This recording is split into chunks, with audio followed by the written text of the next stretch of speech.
સુરતના વીએનએસજીઓની પરીક્ષામાં વિદ્યાર્થીની એઆઈથી ચોરી કરતા ઝડપાઈ। જેટ જીપીટીના આપેલા જવાબો લખતા વિદ્યાર્થીની ઝડપાઈ। પરીક્ષામાં પાસ થવા એઆઈ ટૂલ્સ અને હાઈટેક ગેજેટ્સનો ઉપયોગ કર્યો। કમ્પ્યુટર સાયન્સની પરીક્ષામાં કોડિંગ માટે એઆઈનો ઉપયોગ કર્યો। વોશરૂમમાં જઈ મોબાઈલ અને ચેટ જીપીટીનો ઉપયોગ કરતા ઝડપાઈ હતી। ગેરરીતિનો કેસ નોંધી પરીક્ષા વિભાગને રિપોર્ટ મોકલી આપ્યો છે। ત્રણેય વિદ્યાર્થીઓએ બ્લૂટૂથ ઇયરબડ પહેરી પરીક્ષા આપી હતી। સંડોવાયેલ વિદ્યાર્થીઓને અલગ અલગ દંડ ફટકારવામાં આવ્યો। પરીક્ષામાં આવી ગેરરીતિ અટકાવવા યુનિવર્સિટીએ નવી ગાઈડલાઈન જાહેર કરી।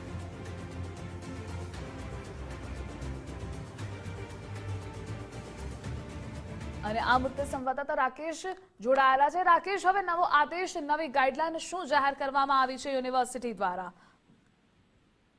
બિલકુલ, જે પ્રમાણે વીરનગર દક્ષિણ ગુજરાત યુનિવર્સિટી દ્વારા સમયાંતરે લેવામાં આવતી પરીક્ષા દરમિયાન કેટલાક વિદ્યાર્થીઓ છે તે પરીક્ષામાં ગેરરીતિ કરતા જે તે ઝડપાયા છે અને હાલ વધુ 3 વિદ્યાર્થીઓ જે ગેરરીતિ આચરતા ઝડપાયા તેઓ સામે દંડાત્મક કાર્યવાહી છે તે કરવામાં આવી છે।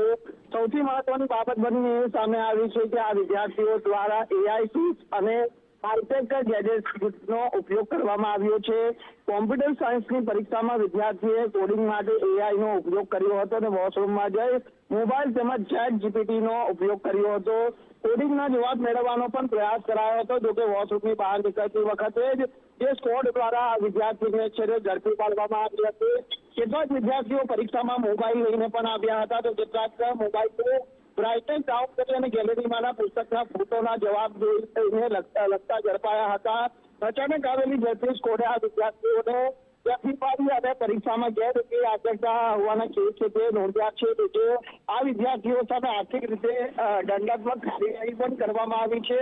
આ ઉપરાંત એક વિદ્યાર્થીની એરબડ જપ્ત કરી ગેરરીતિનો કેસ પણ કરવામાં આવ્યો છે। એટલે વિદ્યાર્થીઓ ચેટ જીપીટી, જેમિની જેવા એઆઈ પ્લેટફોર્મથી લાઈવ જવાબ મેળવી જે પરીક્ષામાં ગેરરીતિ આચરતા હોવાનું હવે યુનિવર્સિટી દ્વારા મહત્વની જે ગાઈડલાઈન પણ જાહેર કરવામાં આવી છે અને આ ગાઈડલાઈનનો ચુસ્તપણે પાલન કરવા માટેની પણ જે સૂચના છે તે આપવામાં આવી છે। જી રાકેશ, જોડાવા બદલ આભાર આપનો।